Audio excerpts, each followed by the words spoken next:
का जन्मदिन है और इस मौके पर न्यूज़ 18 उत्तराखंड के एडिटर अनुपम त्रिवेदी ने सीएम धामी से एक्सक्लूसिव बातचीत की है। सीएम धामी ने बीजेपी की नई कार्यकारिणी, कैबिनेट विस्तार, अगला विधानसभा चुनाव, ऑपरेशन कालनेमी के साथ कई मुद्दों पर खुलकर बात की है।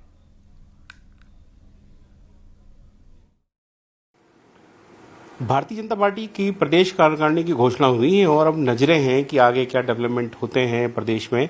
तो आज बातचीत करने के लिए हैं उत्तराखंड के मुख्यमंत्री पुष्कर सिंह धामी हमारे साथ, उनसे बातचीत करते हैं। मुख्यमंत्री जी, बहुत स्वागत है आपका न्यू नेटवर्क 18 में। और सबसे पहले तो आपको बधाई, आज आपका जन्मदिवस भी है। क्या कुछ नया रेजोल्यूशन, क्या कुछ नया संकल्प आप ले रहे हैं अपने जन्मदिन पर? नहीं, वैसे तो हर दिन जन्मदिन है, जिस दिन व्यक्ति अपने नए दिन की शुरुआत करता है, लेकिन तिथि के हिसाब से है। मैं सभी का, अपने सभी मित्रों का, अपने पार्टी के कार्यकर्ताओं का, सबका मैं धन्यवाद करता हूं। और इस बार चूँकि हमारे राज्य के अंदर बहुत बड़ी आपदा आई है, अनेक लोग, कोई ऐसा जनपद नहीं है, ऐसी जगह नहीं है जो आपदा से प्रभावित न हो, इसलिए हमने सभी से निवेदन भी किया है।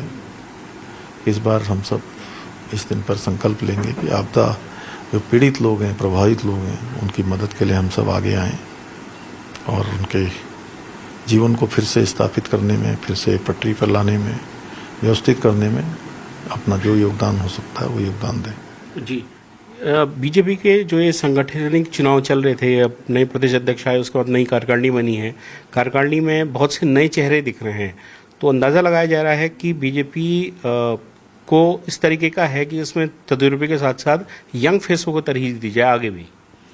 नहीं, देखिए, उसमें सभी का सामंजस्य है, युवा भी हैं और जिनका अनुभव है ऐसे भी लोग भी हैं, और जो हमारे अत्यधिक अनुभव जिनका है उन सबका भी हमको हमेशा सहयोग, उनको भी पार्टी के कामों के लिए आगे लाने का हमेशा काम रहता है, और उन्होंने पार्टी को यहाँ तक पहुँचाने में अपना योगदान दिया है। इसलिए सबका मिश्रण है पार्टी में, नए पुराने सब लोग मिलकर आगे बढ़ाएंगे पार्टी को, पार्टी की नीतियों को, कार्यक्रमों को। जी, क्योंकि अगले 14-15 महीने में विधानसभा चुनाव में चले जाएगा प्रदेश, तो ऐसे में बार बार ये सवाल आ रहा है, आजकल कई विधायक आपसे मिल भी रहे हैं, कई लोग इंडिविजुअली हमें भी फ़ोन करते हैं कि क्या मंत्रिमंडल, क्या कुछ एक्सपेंशन की गुंजाइश है?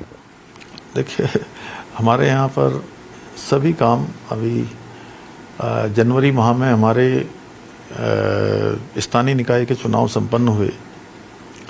उसके बाद हमारे लोग कह रहे थे कि भाई दायित्वों की दूसरी सूची नहीं आएगी, तीसरी सूची नहीं आएगी। दूसरी सूची भी आई, तीसरी सूची भी आई, और आगे भी अभी संभावनाएं हैं। जो भी हमारे कार्यकर्ता हैं, सब लोग हैं पार्टी के लिए जिन्होंने लंबा योगदान किया है, पार्टी सबके बारे में विचार करती है। और अभी महेंद्र भट्ट जी हमारे पार्टी के दोबारा से पार्टी के अध्यक्ष निर्वाचित हुए, और उनके जुलाई माह में उनका निर्वाचन हुआ। उसके तत्काल बाद हमें पंचायत के चुनाव में जाना पड़ा, और पंचायत के चुनाव में जाने के बाद अब जैसे ही समय हुआ और सबसे वार्ता के बाद प्रदेश कार्यकारिणी का गठन हो गया है, कुछ और उसमें विस्तार होना है, तो उस पर उसकी भी प्रक्रिया चल रही है, और मंत्रिमंडल का विस्तार भी इसी प्रक्रिया का हिस्सा है।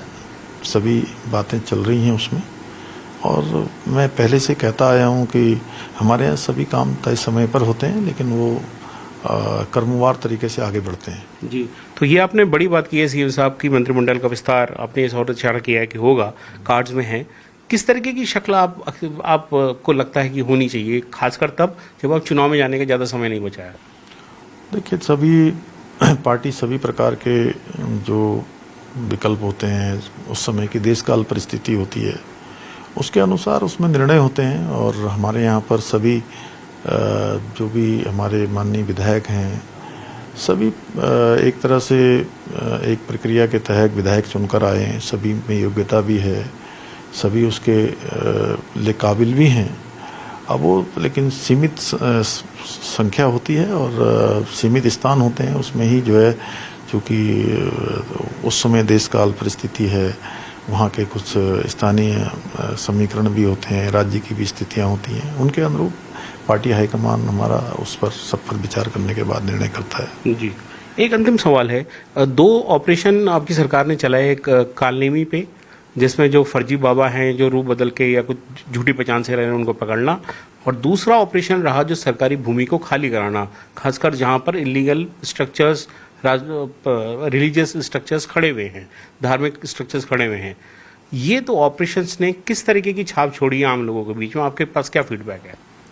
नहीं, ऑपरेशन कालनेमी बहुत सराहा गया है और वो अभी भी चल रहा है, क्योंकि ये ऐसा ऑपरेशन है जो कहीं ना कहीं धर्म के मार्ग पर बाधा बनने का काम करते हैं, सनातन को नुकसान पहुंचाने का काम करते हैं, लोगों की धार्मिक आस्थाओं के साथ खिलवाड़ करते हैं और अपना छद्म वेश बनाकर लोगों को ठगने का काम करते हैं। तो ये ऑपरेशन अभी हमारा और भी चलेगा। अभी चारधाम यात्रा भी हमारी दूसरे चरण की फिर से पुणे उस पर आएगी।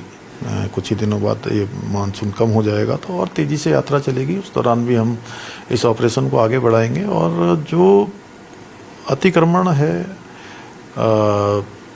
जो धार्मिक रूप से अन्य रूपों से जो किया गया है, उसको हटाने का अभियान हमारा बहुत राज्य के अंदर चला है और लगभग 550 से भी ज़्यादा ऐसी अवैध संरचनाओं को हमने हटाया है। 250 से करीब ज़्यादा मदरसे जो अवैध रूप से संचालित थे उनको सील किया है और लगभग 9000 एकड़ से ज़्यादा ज़मीन हमने इस अतिक्रमण से मुक्त कराई है। और ये चूँकि आपदा इस बार हमारे यहाँ पूरे राज्य के अंदर है, इसलिए सारी मशीनरी अभी आपदा के काम में लगी है, लेकिन इस मानसून के बाद ये काम को हम फिर आगे बढ़ाएंगे, क्योंकि देवभूमि के मूल स्वरूप को बनाए रखने के लिए भी ये ज़रूरी है। और एक देवभूमि के लोग जहाँ इसको चाहते हैं, उनके मन की इच्छा है, वहीं देश और दुनिया के लोग भी चाहते हैं। जी, बहुत धन्यवाद। तो ये थे उत्तराखंड के मुख्यमंत्री पुष्कर सिंह धामी, जिनका कहना है कि कालनेमी और सरकारी जमीन को अतिक्रमण से मुक्त कराने का जो ऑपरेशन है वो यथावत जारी रहेगा। अपने सहयोगी सुनील और दीपक उपाध्याय के साथ अनुपम त्रिवेदी, न्यूज़ 18 के लिए देहरादून से।